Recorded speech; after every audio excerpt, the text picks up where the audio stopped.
that is trying to save your children's liberty and save you from a new world order ready to pound down on top of you. A real role model, Mr. Jeff Davis. All righty, folks. What do you think, Gaylon? Oh, this is fantastic. All right, folks, we're back. We are back. And we've got another fine show lined up. Got just a few announcements we want to get through, Gaylon, before we press on here. First off, I always use the term scheduled. And apparently, supposedly. It's ready. Okay. It's done. This is going to be the last live show, maybe out of this little studio here, in 3.5 years. This is it, folks. Now, due to Thank God. due to ACTV changing some things around, we're not going to be live next week or the following week. Is that correct? Yeah, the 15th will be our first. Okay, we're scheduled. We're scheduled to start on the mini studio the 15th of October, which was 2 weeks yesterday. Actually, yeah, whenever that was. Okay, 3 weeks yesterday. From 9 p.m. till midnight. If we could go ahead and just slap that baby back on there for people that didn't see that. Oh, we got that going across the camera now. Okay. We'll do it in a minute. We'll do it All after right. the show. Now, so that's the first thing. Now we're all right. Now, secondly, we want to mention the real deal coming up here at 10:30. It's 10:30, right? With Corey and Yes. Tony coming up here at 10:30 tonight, 10:30 p.m. And Project UFO hopefully will be on tonight at 2 a.m. So this is going to be it for 2 weeks, I guess. Okay, here it is. 3 hours. Now hopefully that's what's scheduled, folks.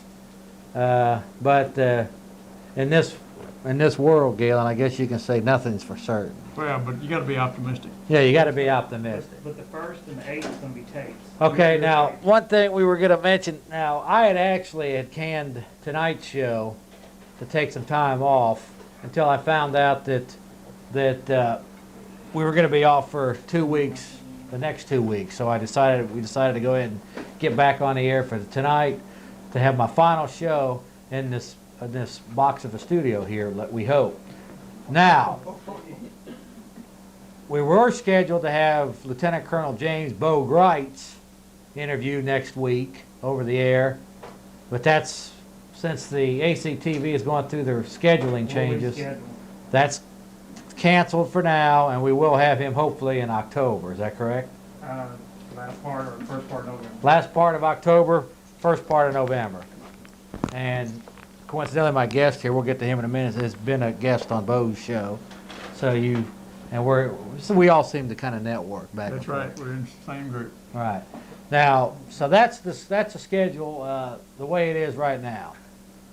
These are all just kind of this is what we're hoping for. Now, so we won't be live for another 2 weeks.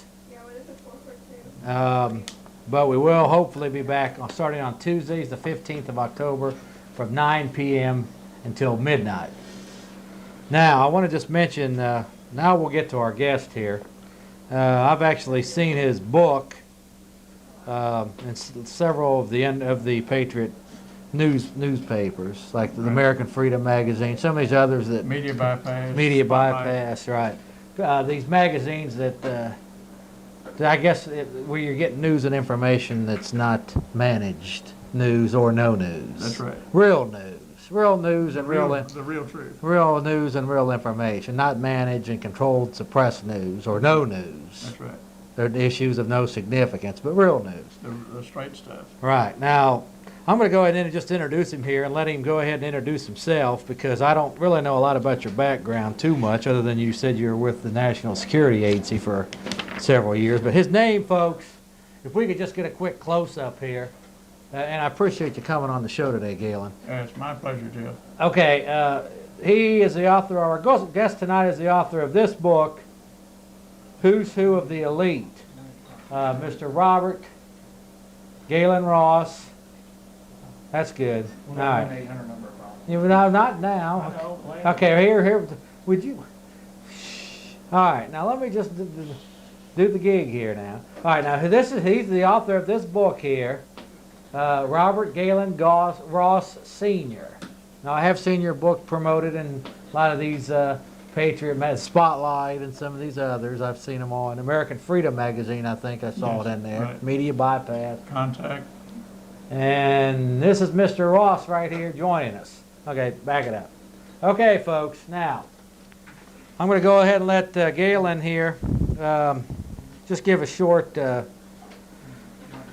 little bit of introduction of himself, and then we'll get into more specifics of your book. Okay, to start with, I'm a Texas Aggie class of '54, and from there I went into the military and joined the Army Security Agency, which is a part of the National Security Agency, which is a big brother to the CIA.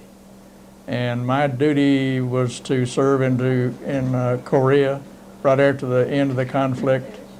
And I had a communications intelligence gathering unit on a DMZ. We had a radio intercept team dug into the top of the mountain overlooking the Chowan Valley. We were able to look right down the throats of the Chinese communists and the North Koreans. And our duty was to intercept their radio communications, break their codes, and we were actually reading their messages faster than they were. But we would send our intelligence back to the NSA headquarters in Washington, and what they would do is build profiles on all of the officers and the leaders in North Korea, and that was our task. We would gather the information, and today that is still the function of the National Security Agency, and the CIA is the ones that actually takes the action. How long were you actually in the NSA? I was in the NSA for 2 years.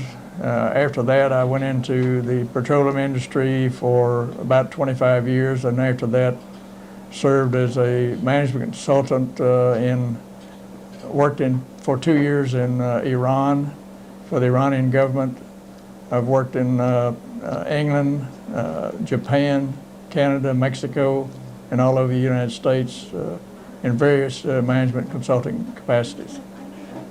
Let me ask you, Gaylon, now how did you authored this book here, Who's Who of the Elite. Now it says right up the front here, members of the Bilderbergs, Council on Foreign Relations, Trilateral Commission, and Skull and Bone Society. Now, in all of your endeavors as you moved on through your life, where did you first run into any of this type of stuff? Well, back in 1972, I was working for an oil company in Houston, oil tool products company, and someone gave me a copy of a book titled None Dare Call It Conspiracy by Gary Allen.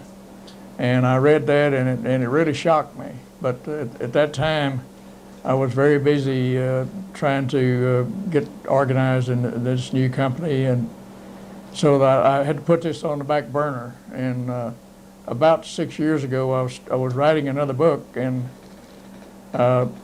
in doing the research for this other book, I kept running into these same individuals, and so I told myself, this is more important. So I put that book aside and spent the last 6 years researching who I call the elite, which is anyone that is now who has ever been a member of the Bilderbergs, Council on Foreign Relations, or Trilateral Commission.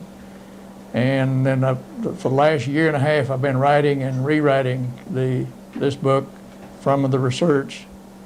And this is probably the most important subject that I could arrive at today, because this group of elite are doing their best to take over the control of the United States and the rest of the world as well. So it's very important, and it's my belief that we really have 2 presidential elections to stop them. And I firmly believe that if either Clinton, who is a member of all three secret organizations, or Dole, who is backed by and is advised by the members of the elite, if either one of those guys win in November this year, our chances of stopping what they used to call the New World Order will be cut in half. And that just gives us one more presidential election before it's all over, because their stated goal is to convert North, Central, and South America and the Caribbean islands into what they will later call the American Union, and the target date is 2005, and that's almost no time away. Let me just mention something to you. First off, it's my premise that you can forget these elections. The sharks that are in the waters around these people in these high-level political offices, you can forget them. It's purely a formality. Right. So really, the only way this thing is going to be stopped is just like it was back in the British when the people broke from the British tyranny. And basically, it's the same type of thing that we're caught up in today. That's right. The Bank of England financed the British government, which was ruling over the people in the 1700s. And that's why a lot of the people fled, came over to these lands and founded their new country and broke off from the British Empire. Came over here for freedom, to get away from the money power. And it's basically the same mess as it is today. So it's my premise that we can forget these stupid elections. And that's just my opinion. Now I think it's okay if we can maybe get a decent person maybe into a congressional seat or something like that, to maybe get some information out as to what's going on up there in Washington. But as far as getting some patriots that's going to stop this thing in its tracks, it's not going to happen. Even if it did, he probably wouldn't last 2 days. Probably killed. Right. So I think that the only way to really deal with this effectively is to get information out to the people, and hope that they're investigating it for themselves. And if either we're going to eat this thing, this world communist world order, or it's going to be the masses of people that are going to say, no, we're not going to put up with this. You can take this world communist fascist new world order scheme and stick it where the sun don't shine. And there has to be a good number of those, a good percentage of people that say that. So and it has to be enlightened people that are informed about the real truth of what's going on. Right. So I basically, for all intents and purposes, have given up on these presidential elections and all this, because the sharks that are in the waters around those people are just, the powers are just too strong. And basically, in fact, they're writing their speeches for them. They're everything they're having them sign the bills and push for the issues that they want. They're nothing but agents, total agents. Well, Jeff, nothing of significance happens anywhere in the world that is not controlled by the elite. Right, Absolutely. right. That's exactly true. Anything of any significance. Anything of significance. Yes, they've got their hands in it. That's right. Right, right. Now, let me ask you then. So you kind of stumbled onto this. I also want to mention, folks, that not everybody that's involved in ruling the world today is a member of these groups. That's right. There's a level above those listed in this book, and I call those the inner circle. Right. Those are the super wealthy, the super powerful people around the world that I can't get a list of them, but I've speculated in my book who I think the members are. Well, but that can't be confirmed. Well, you've got the Bronfmans. They own Seagram's Distillery. Joseph Bronfman's the head of the World Jewish Congress. Obviously, this fellow's got some pull. He's got some power. Okay, you can look. The Rothschilds own the Bank of England, right, have for 400 years. Obviously, there's power there. And so you can almost detail it as to who the rulers of this planet are. I think pretty close. You take it down to the Bronfmans, the Habsburgs, the Rothschilds, These are the people that all own stock in the Federal Reserve Bank, the World Bank, Bank of England, the International Monetary Fund, this cartel of international bank. And by the way, folks, who you actually have listed in your book here. Now, I want to just mention that your book here, I actually didn't get a real good chance to look at it, but you actually mention here And I want to ask you where you got this list. But you actually mentioned keep here going. who One the more. owners, Keep going. where the owners of the Well, this is the inner circle. where's that one where you had the owners of the Federal Reserve Okay. stock? That was very. If we could get a close up of this, folks, people are always asking me, or people ask me from time to time, who are the slave masters? Well, I would say if you want to know who the slave masters are, folks, as I referenced them to them, this would be a pretty good place to start looking. If we could just get a close up of this right here, hopefully we can get this done here. Now, sometimes this doesn't always come off the way we want it to. It will in the next studio we go to. Yeah, but it will in the next studio, hopefully, when we get over there. If we could zoom in on this baby here. Which page you want? Right here. Okay, that one. That always, wait a minute, isn't it? Yeah, that's the owners, right. Isn't that the owners right Right. there? Okay. If we could just zoom in on this right here and get a shot of this here. Well, back it up. Wait, it's, okay. All right, here's the, let's take it down here from the start here, folks. Okay, here's your Federal Reserve member banks. Okay, go ahead and explain this, Gaylon, if you All would. right, the inner circle in Japan, North America, and Europe actually control what David Rockefeller does. This is almost, to me, kind of looks like a trilateral commission type thing. Well, 'Cause that's kind of the way it was set Trilateral up. Commission is just one part of it. Right. But then David Rockefeller Back it up. runs the Federal Reserve System, That's good. and the Federal Right- Reserve right there. System is actually owned by these member banks. Okay, bring it in just a little bit more now. So You're looking at the New York Fed there, and that lists 100% of the ownership of the stock of the New York Federal Reserve.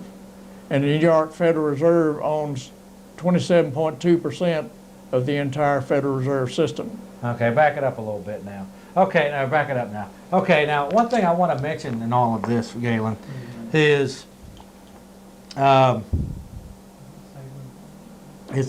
I'm just guessing. In fact, I know I'm not even really guessing. I'm just throwing this out at you. Okay. Is there any particular reason why this doesn't get into the major network media? Absolutely. There's a very good reason, because the elite own all of the major news media. And the network media, They- not little caveat radio No, but or they own access the big television. boys. Yeah, all the big boys. So, folks, this is why you're not going to hear this on the major network media. Is that correct? They own the major TV networks. They own the major newspapers, the major news magazines. They own them lock, stock, and barrel. Right. And so they allow only out what they want you to hear or see. Right, now they'll do things like maybe a story about Clinton scandals or UFOs or corruption in government or something like this, or they'll play the Republicans against the Democrats. They'll do these types of things, but they'll never. They never mention this though. Do No, they? that's right. And if they do, it's always some. If they would, it's some wild-eyed conspiracy theory. Well, it's a diversionary tactic. Yeah, The right. O.J. Simpson trial was purely a diversionary tactic to get everybody's attention on O.J. while they're doing their things in the background. Right, like passing NAFTA and GATT, giving up right. America's sovereignty Absolutely. to the World Trade Organization, things like this. They're feeding you with OJ. Now, so there's no. How long have you been studying this stuff, Gaylon? A little over 6 years. There's absolutely no doubt whatsoever that this is the power. This is the facts about the real people in charge. Right, and it makes no difference, Clinton or Dole. They're not any one religion. They're not any one race or any one political party. They control all of it. That's the power. That's right. And basically, I think they're. I really give them a lot of credit, and I know that some of them probably watch this show, and that's good because I mean, if the FBI or somebody's not watching this show, we're not doing a very good job. That's right. We haven't gotten their attention. Okay, but the thing is, I just love it the way they keep people fighting amongst it. They create issues, or they at least pick up on issues like Citadel, where they get women fighting against men, or smokers fighting against non-smokers, or black against white, or Republican against Democrat, left against right. They've got all of these different things that they whip up and get everybody whipped into a fervor over, or OJ, or Tanya Harding, or what's the latest scant thing they got going on now? The issue of no We don't know, significance. we don't watch it. But Yeah, we don't watch But it, really, really. Jeff, it's no different if you ever watch a professional wrestling match. These guys get in the ring and they look like they're trying to kill one another. Yeah, But their purpose is not to try to hurt one another, really, yeah. but to make it look like they're hurting one another. Uh-huh. And they know who's going to win before it ever starts. Yeah, And this yeah. is really no different than. Well, see, that's the reason why your first comment kind of surprised me about this president getting elected business, because that's history. As far as I'm concerned, that's history. There's no difference between the Democratic and Republican Party. They're controlled by the elite. In fact, even Mr. Farrow, and I don't know whether you're aware of this now, but first off, he is a 33-degree Mason, and if you're familiar with the secret society tie into all of this, from the origins of the Illuminati and the Skull and Bones and the secret societies, he's also was one of the ones that donated the land for the new Federal Reserve Bank, the Mint in Dallas, or part of the land. Yeah, but Jeff, So there's no, and when you know how he made his billions, Gaylon? By a state grant by then Governor, I think it was Lawrence D. Rockefeller, for his EDS corporation. So there's what he is what I would call loyal opposition. He opposes NAT, but it's for jobs. It's not for sovereignty. He opposes GATT, NAFTA and GATT because he tell you about the jobs that are being lost, but really it's sovereignty. We're giving up U.S. sovereignty to the World Trade Organization. So it's kind of, they're providing you some opposition, but not telling you really exactly what it's all about. But this is, and they'll even go so far as to do that. Well, but I stood toe-to-toe with Ross Perot in Dallas, and I asked him, I said, Ross, have you ever been a member of any of these secret organizations? And he said, I think you know the answer. Yeah, but that doesn't mean anything. And he said, George Bush invited him to join the Council of Foreign Relations in 1975. He checked him out, didn't like what he saw, so he declined. So that's all I know about it. This is the way I perceive it, Gaylon. Just from running for office and being in the business world, owning a business, a lot of things that I have going on in this world right here. The way I see, Al Gore's not even a member of any of these No, groups. that's right. Okay, see, really, the whole world's a lie. The world is a stage lie being orchestrated, and then there's the brain. A bunch of puppets on the stage. You're right, but the brains are behind the scenes. Now the way this thing works is they're not dictating down that you have to say this and you have to say this, and or the news media, you have to do this and you have to do that. What they're doing is they've set up a system. This is the way I perceive it, through self-promotion, and it's kind of like, okay, you don't talk about these things and you get promoted. You get promoted in this hierarchy. That's right. The better you play this game in this wicked system, and it's basically similar to Babylon and Rome and these other systems of deceit. The better you play this game, whether you're a member of these groups or not, you have a good chance of getting promoted up the system. That's right. Isn't that kind of the way You're really not going to get very high up in government power or industrial power unless you play the game. Right. And are you either a member or you go along with them. For example, Dole and Clinton have both pushed for Clinton. Frankly, they don't mean a hill of beans to me. I don't listen to either one of them. But the fact is, I use them for an example. Okay, these two folks, they both pushed for NAFTA and GATT, and they've been in there for, Dole's been in there for 30 years, and he's always been, he is a typical puppet of the insiders, and so is Clinton. The only reason why I think that they're pushing the polls at Clinton and pushing him along is because Clinton's probably a better agent at selling their programs. Well, but also Clinton is a member of the Bilderberg's Council of Foreign Relations Trilateral Commission, right. So he's part of it. Yeah, but so is Dole, really. Well, Dole is not a member; he's just controlled by him. But he still sells this.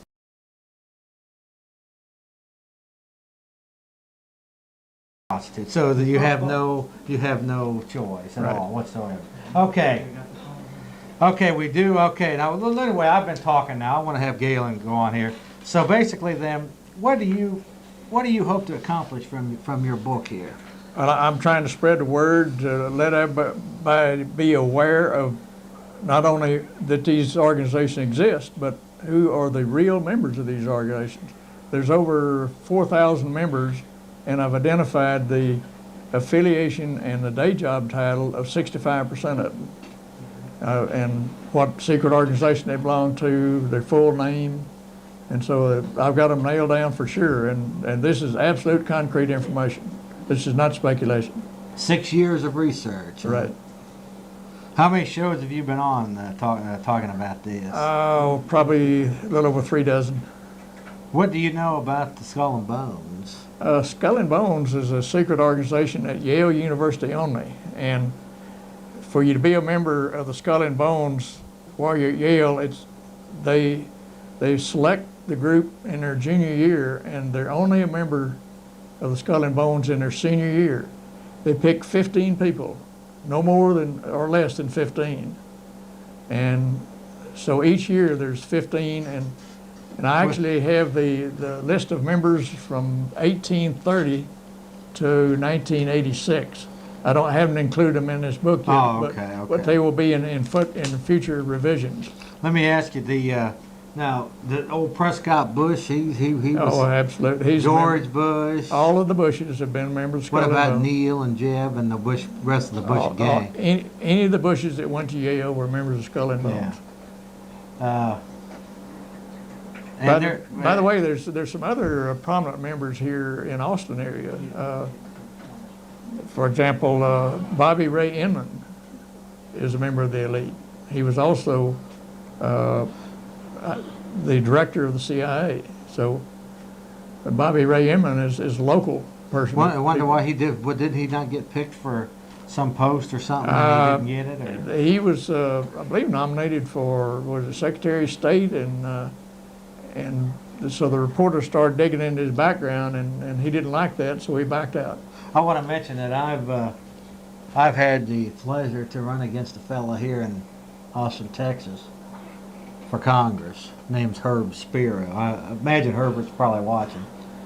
But if you have Herbert on the show, he'd tell you that there's nothing to all of this.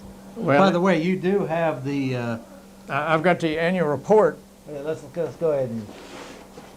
Hi, Herbert, if you're watching, my friend. All right, here we go. Now this is the 1992 gig right here, right?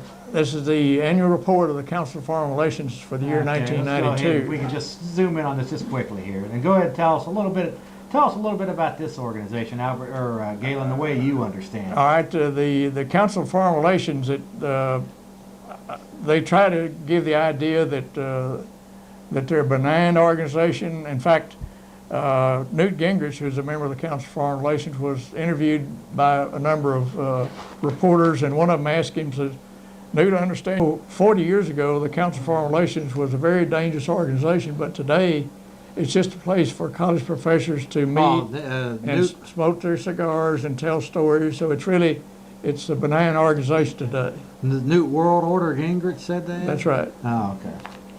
Well, that's surprising that he would even. But in this annual report, in 20 different places, they use the term attribution or non-attribution, and in layman's terms, it says a member of the Council of Foreign Relations shall not divulge any information to the public about anything that goes on in their meetings. Okay, when was this? I understand this was an offshoot of the old British Royal Institute of International Affairs, founded in 1990. Well, no, it's a derivative of the Round Tables, which was founded in Oxford back in the days of Cecil Rhodes. Right. Cecil Rhodes got this started, and they formed round tables in all the major countries of the world. In the United States, the round table here is called the Council of Foreign Relations. Mm-hmm. I understand the unit in Canada is called the Round Table. Who is now chairman? Is that still Peter Peterson? Peter G. Peterson is chairman of the Council of Foreign Relations, and he's also president of the. Okay, go ahead. Now let's get into the next one here. Okay. 21, the Council of Foreign Relations was founded. I thought, okay, whatever. Okay, depending upon what. Okay, now, so that's one little harmless group, right? Right. Now, Benign group. Just a place for college professors to meet and smoke their cigars and tell stories. okay, folks. Now we're That's according to Newt, Mr. Newt. It's one of the first V9 organization. Right. Okay, it's just so funny that every time you watch the news, the national news, Right. they seem to be a member of these groups. That's right. Whether it be Donna Shalala or Bill or Colin Powell or whatever, whether they're Democrat, Republican, regardless of what they're saying or what they're pushing, they're all seem to be a member of this harmless organization. About 90-95% of the people you see on television that are prominent are members of one of these secret organizations. Yeah, these harmless benign That's right. organizations. And quite a number of them are a member of all three secret organizations. Yeah, these harmless benign That's organizations. right. Okay, folks, now we're having fun here anyway, right? We got to have fun with all this now. Now, moving right along here, let's talk about the, I guess the next... How about the Bilderbergs? Yeah, the next front club to come out of this. The Bilderbergs was founded originally by Prince Bernhard of the Netherlands, along with David Rockefeller. And their first meeting was in the Bilderberg Hotel in Oosterbeek, Netherlands. And so they acquired the name Bilderbergs from that hotel. See, this information is not new to me, Chris, Okay. so I'm just, but go ahead. I'm preaching to the choir. Yeah, I know you're that. preaching to the choir, but there might be some people out here. That's right. Okay, you're another voice to throw at them out there. But the Bilderbergs is the most secret of the three organizations. They meet typically once a year. There's some years they've met twice, and they rarely meet in the same place twice. Their last meeting was in King City, Ontario, and this was May 31st to June the 2nd, and or May 30th. And in attendance at that meeting was the Queen of Spain, the Queen of the Netherlands, all of the premiers and prime ministers of the European governments. Bill Clinton was represented by the great... He attended the 1992 one in May in Baden-Baden, Germany. Right. And it was basically decided right then that he was going to be the next president. Yes, that's right. Clinton attended the Baden-Baden And Germany they basically meeting. decided right then that he would be the best agent for the next 4 years. That's right. And I think they decided he's going to be the best agent for another 4. But anyway, so is this another one of these benign, harmless organizations? This is the most secret, and the Spotlight is the only one that covers this group. Oh, I got to ask you a question on Okay. these lines. First off, back the camera up just a little bit. I got to ask you a question on these lines here. Sure. How is it that the Spotlight gets to sneak somebody in there? They have a mole inside the Bilderbergs. And somehow they get the information out about where they're going to meet, when they're going to meet, and they get a list of the attendees. And when's the next? They just recently met, I was told. well, no, they met in King City in end of May to the 2nd of June. Now, very interesting comment by Mr. David Rockefeller in 1992 in Baden-Baden, Germany. He all but said that he thanked the media for 40 years of silence. He has made that statement. Yeah. That they're only successful because the media keeps it quiet. Mm-hmm. They keep you focused on Tanya Harding, folks, and OJ and all that. But the Bilderbergs, last year they met in Switzerland on top of a mountain. There are 3 resort hotels there. And what they do is they go in and have all the guests leave. By the way, Dan Quayle was at that one? Yes. Was at the 1992 one? Clinton? What's his name? Wilder? He kind of fell off, though. The governor from Virginia was in it. Al Gore. See, they've got it all sewed up. But they go in and well, not Al Gore, but somebody. But they clear out these hotels, and they go in and debug all the rooms that they're going to meet in to make sure there's no hidden listening devices.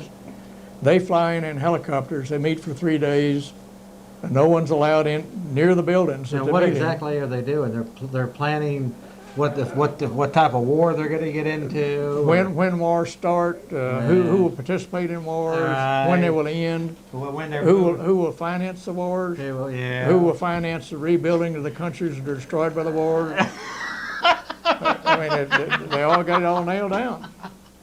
Hey, oh boy! This is a money-making operation for them. But what's funny is that people think it's corporations. It's not corporations because they own the corporations. They're just the tools of the elite. Yeah, that's right. These are the people that actually are not even corporate heads. Basically, what they have done through this international banking and the fraud of the Federal Reserve and these other things is create wealth through fraud.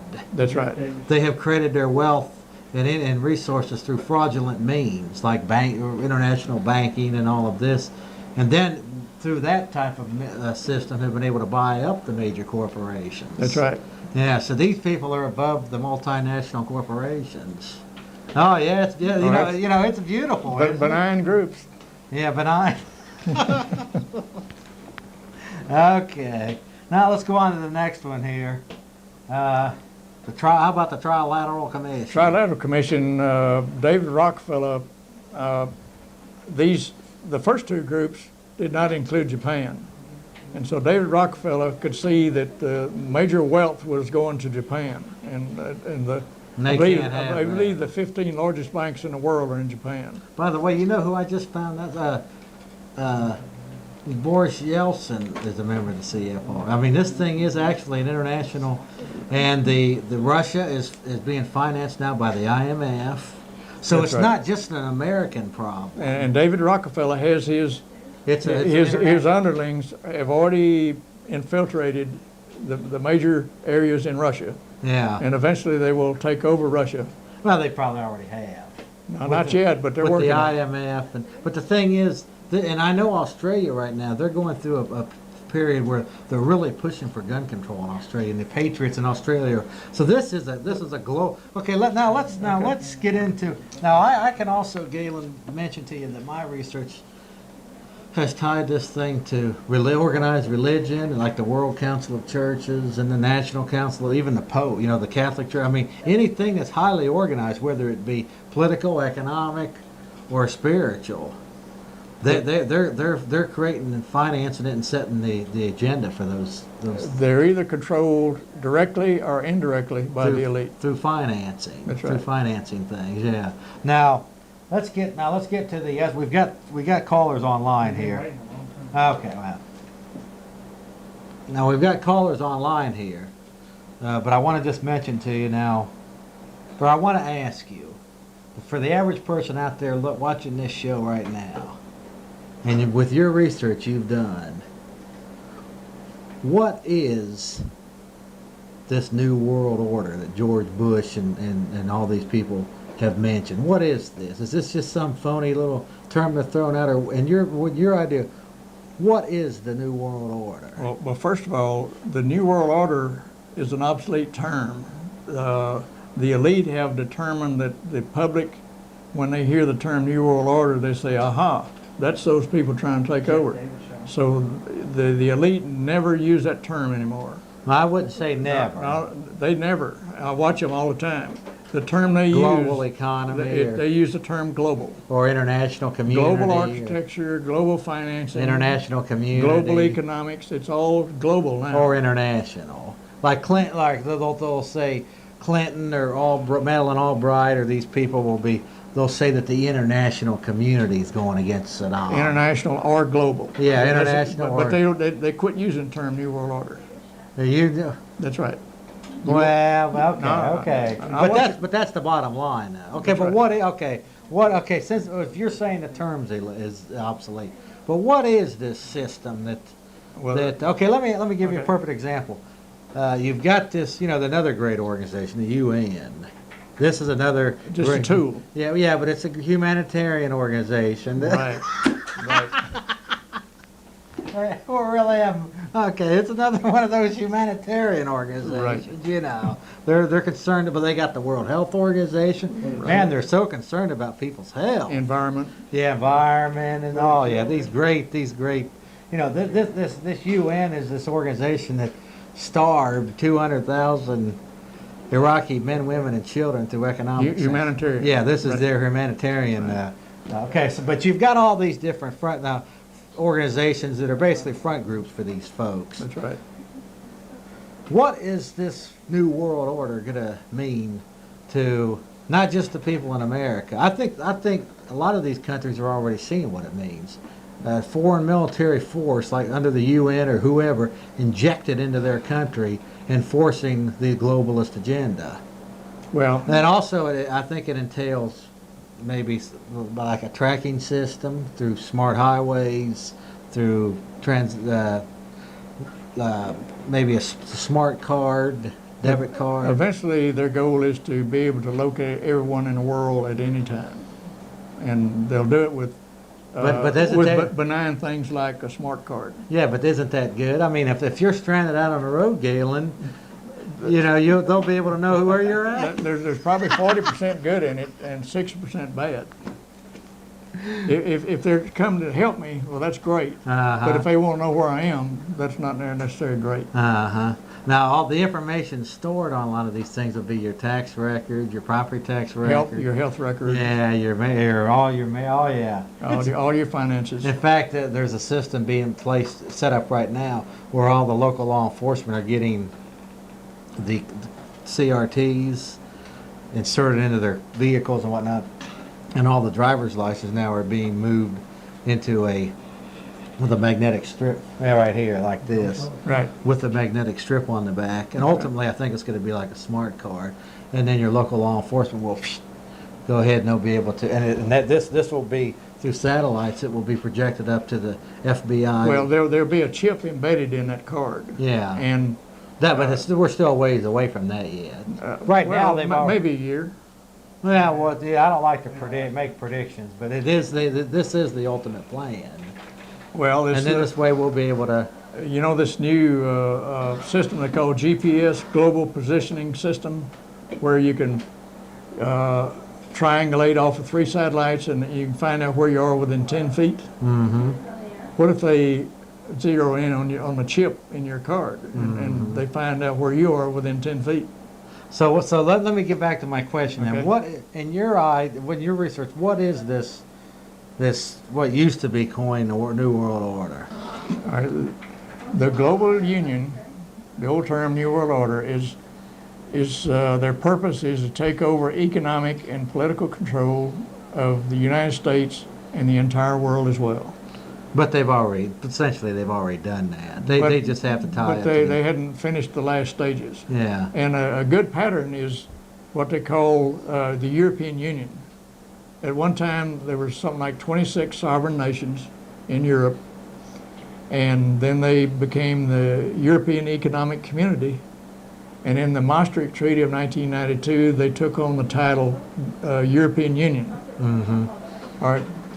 By the year 2005, their plan is to take North, Central, and South American and Caribbean islands and change the term for those nations into what they'll call the American Union. Mhm. And it's stated in their book, published by the United Nations, and the title of that book is Our Global Neighborhood, and you get a copy of it. Let me ask you this. So basically, the way I see this, the way the world's shaping up is the movement to disarm, and it's basically, it's nothing more than a world communism / fascism. That's kind of the easiest way to. That's a general term for it. Easiest way to put it. They basically have control of our resources and whatnot. So now they're just going to turn us into serfs worse than we already are. There'll be 2 classes, the elite and the rest of us. And the peasants. Right. Yeah. We're visiting today with Mr. Robert Gaylon Ross Sr. Let's flash his book up here again real quick if we could. And then we'll take some calls here. We got calls on hold here. Okay, let's get a shot of his book here. How long your book? How long's your book been in print here, Mr.? This book was published, this version was printed in January of 1996. Okay, he wrote the book here, Who's Who of the Elite. And, oh, you just got printed? January of 96. Really? So about 8 months then. And that's Right. 6 years of research, is that correct? Right. Mr. Robert Gaylon Ross, Sr. How's Junior? Junior know any of this? He knows about it. He's got a copy, but I'm not sure he agrees with it all. Or he hasn't I'm studied it. still working on it. He right. hasn't studied it. Okay. Now, folks, we're gonna move right along here with some calls. We're gonna go with the Fed thing for like 10 minutes. That's in order. Your list is in order. What? Your list. Okay, we're gonna go to Nancy. Nancy, you Hi. with us? Yep. Hi, Nancy. Hello, Hi. Nancy. I just wanted to tell you, I'm looking at a paper right now that somebody in Canada had sent me some time ago. I guess one of the last Bilderberg conferences was held in Toronto. No, it was in King City, which is Okay, yeah. a suburb of Toronto. Okay. And he had told me about this, and he sent me the actual paper. And it's covered in the paper. It was Friday, May 31st, 1996. They have articles in the paper about it. Like one here is titled Bilderberg Secrecy Lid Intact. And it has an article about it. And then in their business section, they have pictures of, let me see, George Stephanopoulos, Henry Kissinger, Queen Sophia, Frederick Eaton, David Rockefeller, and on, and list all these, James Wolfenson, show all these pictures, list all these names of attendees, and it's front page of the business section titled Big Hitters Gather. So there's quite a big spread in this newspaper about it, and I think it's kind of interesting. It's the first time I've ever seen it covered in a major newspaper. It's kind of sad it has to be a Canadian newspaper. And this is one of their major newspapers, the Toronto Star. So I didn't know if that would be of interest to anyone or not, but that's why I got it from him, because so many people don't believe that if it's not covered in major media. So I wanted a picture of the copy of the actual paper. Nancy, there were only four Thanks for your call, Nancy. four newspaper publications that covered this meeting. It was the Toronto Star, the Toronto Sun, and the Globe and Mail, and the Spotlight. That's the only newspapers that covered the 96 Bilderberg meeting in King City, Ontario. Let me ask you a question again. I had Clive Doyle on my show. I don't know if you know who he is, but he's one of the Branch Davidian survivors. He's right. a good friend of mine. Heck of a man, heck of a gentleman. But he mentioned to me that it's a possibility that they've created some boogeyman like an organization to if these were real secret, why how is any information at all getting out on these groups? I mean, here's basically what he was stating, and there might be some validity that the power is in the banking and all of that, or maybe in the organized religion, and there's ties to the power of the world. But as an ultimate diversion is to create these front groups and lead people into thinking that, well, this is it over here. Well, the CIA and the FBI infiltrate all organizations. For example, they infiltrate the militias. Yes. They infiltrated the Black Panthers. They infiltrate any organization that they think is a danger to the elite. And so they have their own people go in and join and act like they're part of the group. And they're actually really spying on the groups. Actually, the CFR created the CIA. That's right. Every director of the CIA has been a member of the Council of Foreign Relations. Every one of them. All right, including the current one. Greg. Okay, Greg, you're on the air with us. Hello, Greg.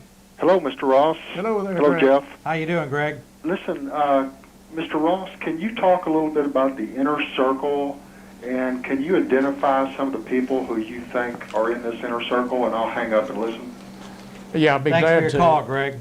That was Greg. Do you want to go ahead and just? Oh, that was Greg Erickson. Yeah. By the way, that was Teledemocracy superstar Greg Erickson. He's moving to Wednesday at 7 o'clock. Moving his show, Teledemocracy's moving So Wednesday at 7. Wednesday at 7 o'clock. Well, I just Starting next week or That's what he said. Okay, no. I'll just go down to some of the members in the North America, for example, the Rockefeller Well, let's Group. go ahead and get this up. We put this up on the screen here. All right. We don't play no foolishness down here in the Jeff Davis show. We let the audience see what we're looking at here. All right, here we go. Let me go. Can we get a shot of there? Or do you want me to put mine up here? Members of the inner circle. Now, can you? I don't know if y'all can see There you go. George Baker, Rockefeller and Schiff interest. By the way, we've had Irwin Schiff on our show, the tax protester guy. Uh-huh. He's not connected, is No. he? No, that's Jacob Schiff and the ones Right, that founded Jacob Schiff, right. or the Federal Reserve Act. J.P. Morgan interest, the Cox. Could Well, that be the newspaper industry? Absolutely. Oh, you mean the one that down here that with the little American Statesman? The one that owned Oh, all the yeah. newspapers. Oh, yes. There it is, folks. Cox, Peabody. Of course, these are just harmless organizations. That's right, as well. benign groups. Benign group. They're for the kids. Yeah, they're for the kids, right? Same as the way them fed for them as the BATF was in Waco. Yeah, there's Edgar Bronfman, Yeah. brother of Joseph Bronfman, who happens to be the president and CEO of Seagram's Distillery and president of the World Jewish Congress. Right, Now, and you can't tell me that ain't got some clout. Richard M. DeVos is the chairman of Amway, yeah, Jay Van Ant. Oh, they're part of that little Rupert Murdoch. Oh, yeah. That's Ronald Perlman instead of Yeah. Oldman. Of course, like you said, these are just these benign groups. Right. Benign folks. Can we swing over to the, what do we got over here? The well, we won't go. The European. Yeah, group- European, yeah. We need to go over to the House of Rothschild, Bank of England governors. Of course, they got tremendous power and have for at least 400 years. That's right. The Lazard brothers, Wahlberg. these were all people that founded this met on Jekyll Island That's right. and pushed for the Federal Reserve Act in That's right. 1910. Yep. Yeah, the names all, when you do your research, it all, Kuhn, Loeb, that all comes down to the same thing, doesn't it? And you know something else that I'm going to have to mention here on this show, and this is why so many people, there's a lot of Jews involved in this. Now, a lot of people don't want to touch that subject, but the fact is that's the truth. Well, it's true. In fact, I never use the term Jew or any race or any religion in my book because I don't want to be distracted by that. But the fact is there are. They're But just that hap- doesn't mean that you dislike the whole Jewish religion. right. But the fact is, there is a lot. I would actually call them Zionist. That would be a better term of phrase. And a lot of people don't like to touch that, Gaylon. Well, But here on the Jeff Davis show, we're if it's true, see, we at least touch on it. I'll have to admit that a lot of members of the elite are Jews, but that doesn't mean all Jews are members of the elite That's correct. or that all Jews are bad. And not only that, not all members in this elite are Jews. That's right. There's a mixture, and as you say, there's Japanese folks here and everyone. It's a mixture of Let's all swing people. over to that to the Japanese because that's kind of interesting too. If we could just swing on over to this, who these folks are here now. That's the big boys in Japan. We could swing on down. I see you've got Mitsubishi.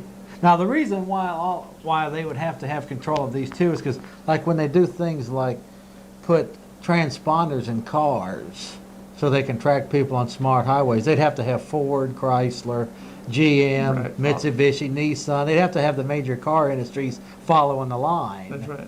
So they could track us like rats on the highway. Yep. That's essentially why that is, isn't it? Well, of course, The Japanese are involved because they own most of the money. That's where the 15 largest banks in the world are located. Uh-huh.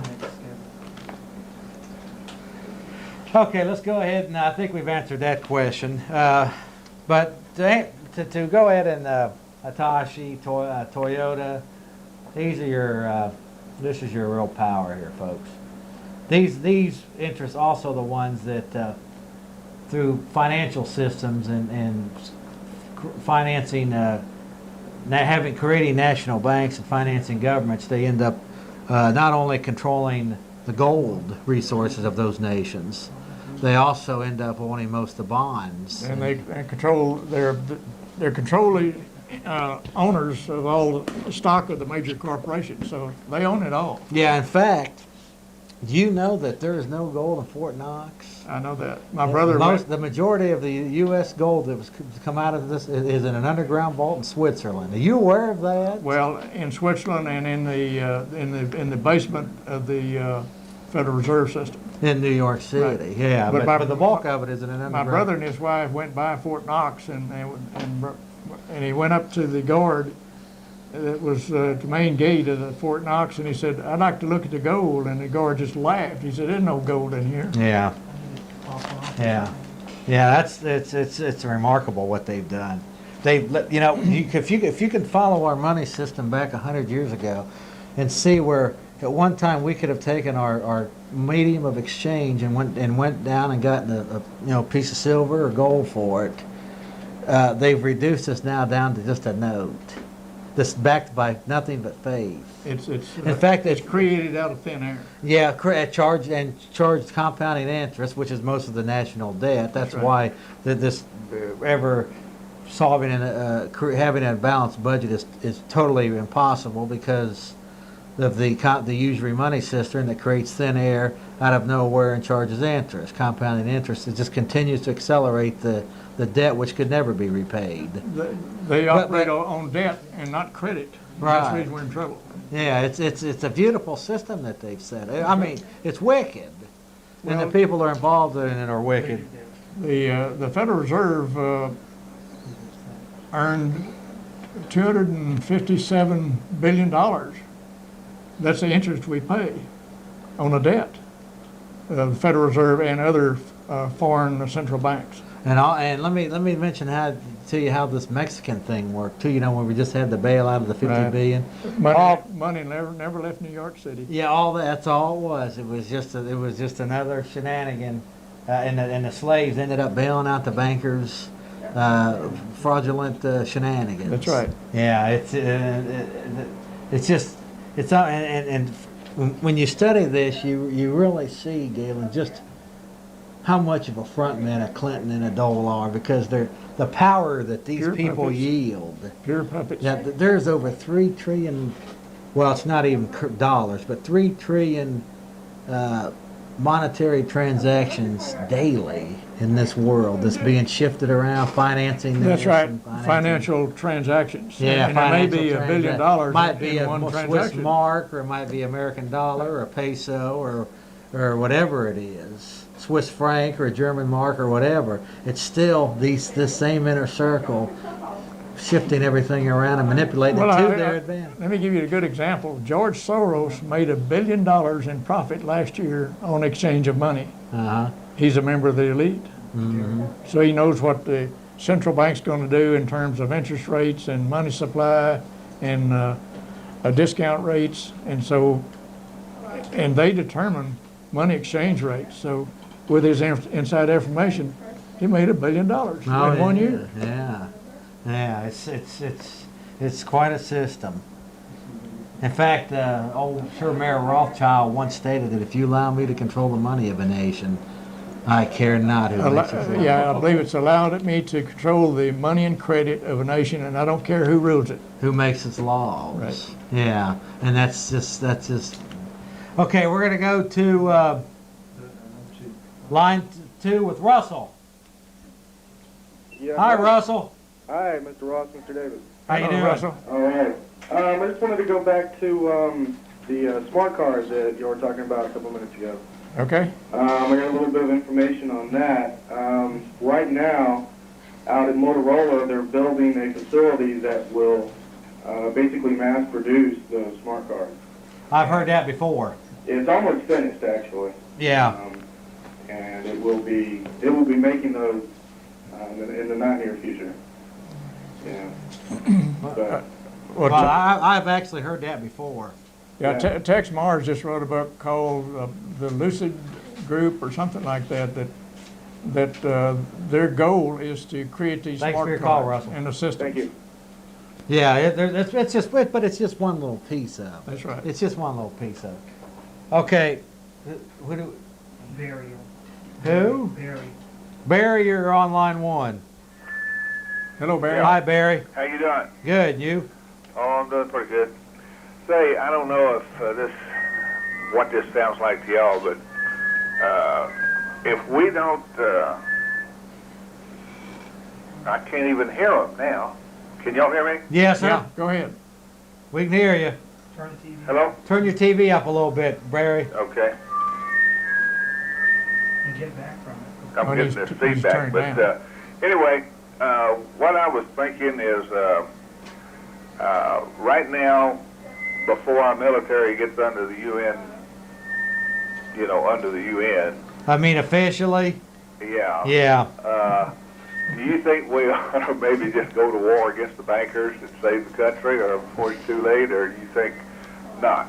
Well, I personally, I don't think that's the answer because it'd be, I think it'd be a useless effort to try to fight them with force because they control the FBI, the CIA, the Pentagon, all the military forces, the UN. Well, no, I don't mean us to go to war. I mean we get our military to go to war against the world bankers and the UN before they take us over 100%. Yeah, but the leaders of our military are members of the elite. Right, so it'd have to be, yeah, you're not going to get the, Well, I'm talking about the foot soldiers, the one that carries the gun. I don't care about that general up there. Well- But they answer to the orders of their leaders. that depends on the mentality of the soldiers. Well, If I they're- know. If they were informed in a way that they know what's going on before it's too late. Well, Michael New is just one of millions of them that finally stood up and said, I'm not going to go along with that.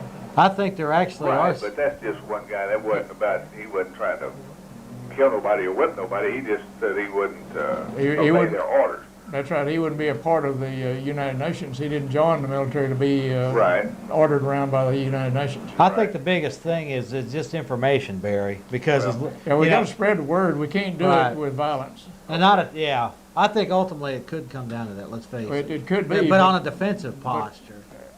But that is not the answer because too many innocent people would die from that sort of. Well, not only that, they do direction. have bigger guns than we do. That's right. Well, The information right now is the key. okay. Well, And the more people we have that like, when I had Ted, I've said this story several times because it's very pivotal. When I had Ted Gunderson on my show down here, he's a 28-year FBI man. Yeah, Ted's a retired. friend of mine. Yeah, he's a pretty good old boy. He said straight right here in the studio here, Gaylon, that it took him 25 years in the FBI to figure out that he was working on the wrong side. Yeah.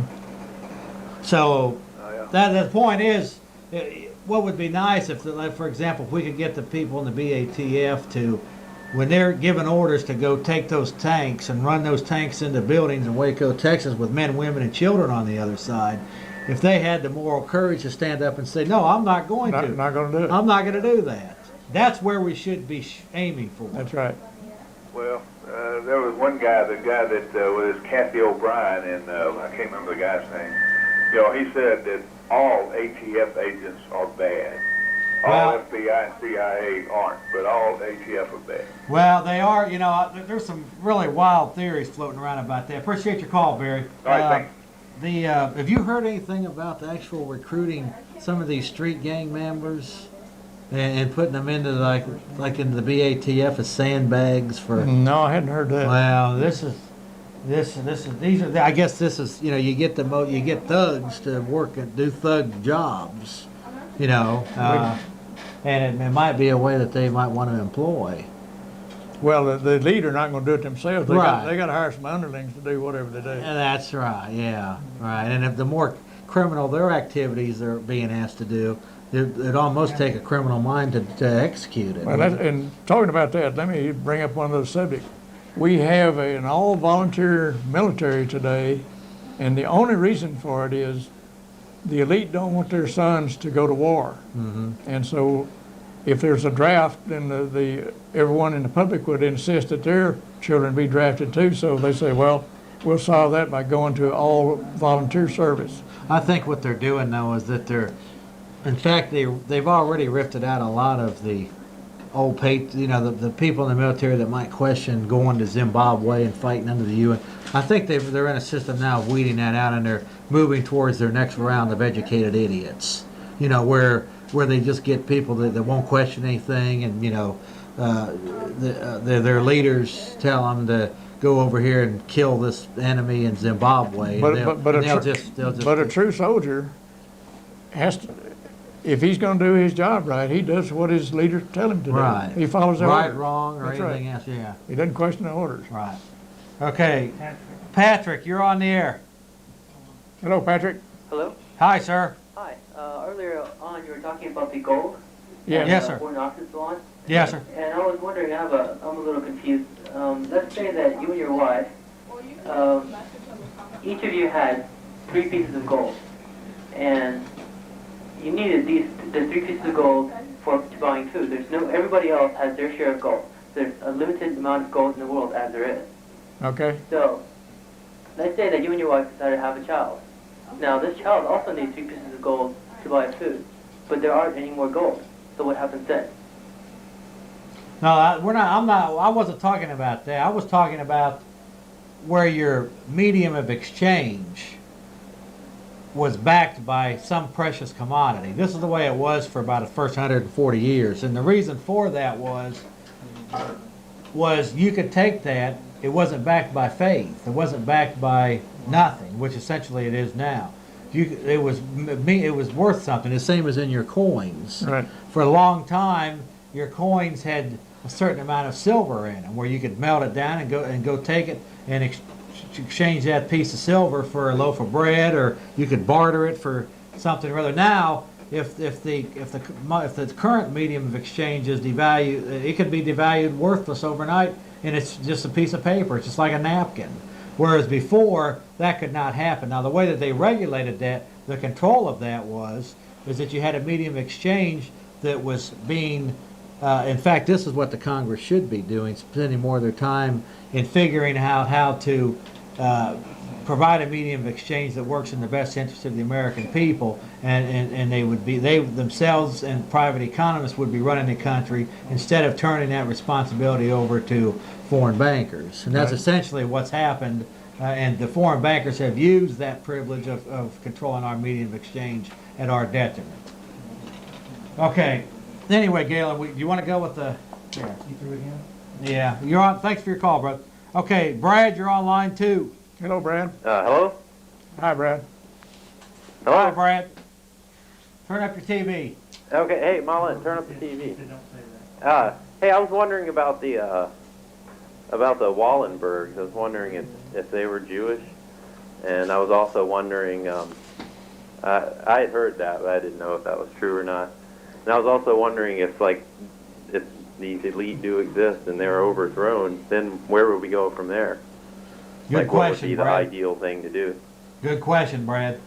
Okay. Well, the Wallenbergs are probably Jewish, but the elite are not particularly associated with any race or religion or ethnic background. Just coincidentally, there happen to be a lot of people of Jewish faith within the elite, but it's not a Jewish organization. Okay, what about the next question? And as far as if we were to throw out this current crop of tyrants, what would happen then? Well, if we were to replace all of the elite that are now involved in our existing government with people that are elected on their merit alone, for example, people from independent parties, then they would deal with the problems rather than trying to be bought by the special interest groups. No, but I think he means, well. Anyway, we're visiting today with. Would you agree to come back someday? Certainly. Okay, we're visiting today with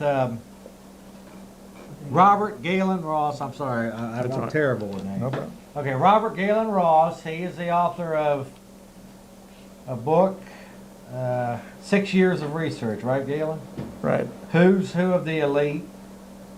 And just give us a little synopsis, if you will, as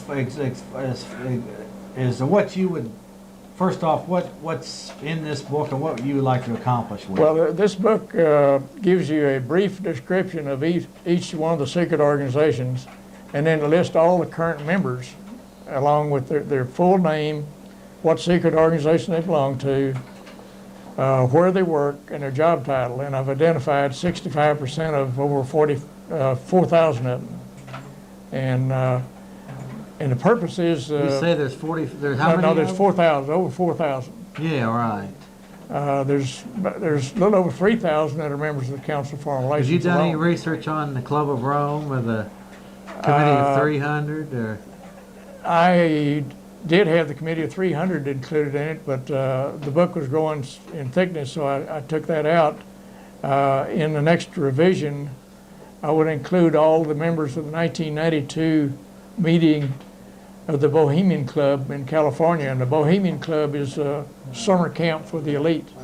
They meet for 2 weeks every year in a resort area in California. And only elite members attend the Bohemian Club. I want to ask your opinion on something. Okay. Gaylon. Every time I talk to people in this subject, how is it that if you were just to go down here to these little local news places, Right. of course this is all just opinion because none of us are down there. We don't know what's going on. But obviously there's got to be some type of either controlling mechanism or maybe they're conditioned as reporters and whatnot there's certain things that they know they can't, they're taught early that we don't talk about this or what. Do you have any idea as to how this is pretty well sewn up, or Well, if it is mentioned, it's discredited? No, the Catherine Graham is chairman of the executive committee of the Washington Post. She owns the Washington Post and several other news media, and she's also chairman of the Newspaper Publishers Association. And one good example of how they cover it up, the Spotlight sent out over 600 notices that there was going to be a Bilderberg meeting in King City, Ontario from May the 30th to June the 2nd. Gave the exact location where they're going to meet and suggested that, and these notices went to people like all of the anchor people on the major television stations. Rush Limbaugh got a notice. All of the key people in the news media got notices of this meeting coming up. Only 4 newspapers showed up. Because Catherine Graham put out the word, "You shall not cover this meeting." How did she put out the word? Well, through the Newspaper Publishers Association. She'll make a call, and it's a network. She'll call the top 10 people, and they'll call the next group. So are you implying then that all these little news directors and all these little local Yoko places, these little news networks, they know that they're basically giving orders Well, that no, they can or cannot? they get their source of news from the wire services. Right, which I know that's. And so Catherine Graham controls wire services. Yeah, so, yeah. The little podunk newspaper can't get the news. What about except the what they FCC furnish. license? Is there a certain amount of control of you and with that? I don't think they really need to do it that way. They control the people that operate these news media. Yeah. So they don't have to do it through the license. They do it through the control of the people. And through the information that's given not only to the people that are in the media houses, but so it's just like a control from the top. That's right. But I guarantee these little local reporters running around this country, the little media places. I don't even think that they are aware of any of these. Well, but they dare not report it. If they found out something about it, they dare not report it because it would be the end of their job. They would be blackballed. They probably would be fired. They would never get a job in the news media again. But I think that a lot of them just don't even. I think they're just stupid. 95% of the public is not aware of this movement at all. Yeah, I think most of them are just ignorant, like everybody. Well, they're not stupid. They're not dumb. They're uninformed. Yeah, uninformed. Yeah, there you go. They're uninformed. Yeah. So when they're told to go out and cover a story about how to bake cookies or how to cut your yard or something like that, they really believe that's what the news is for that day. That's right. Or the latest car wreck on the freeway. Yeah, or right. latest fire in the community. Yeah, that's the news. Hello, That's the folks. news. Yeah. And stay tuned for more classics here on Mike Hanson Archives and our new channel, Waco Archives. And don't forget our oldest channel, Mike Hanson Archives. here on YouTube.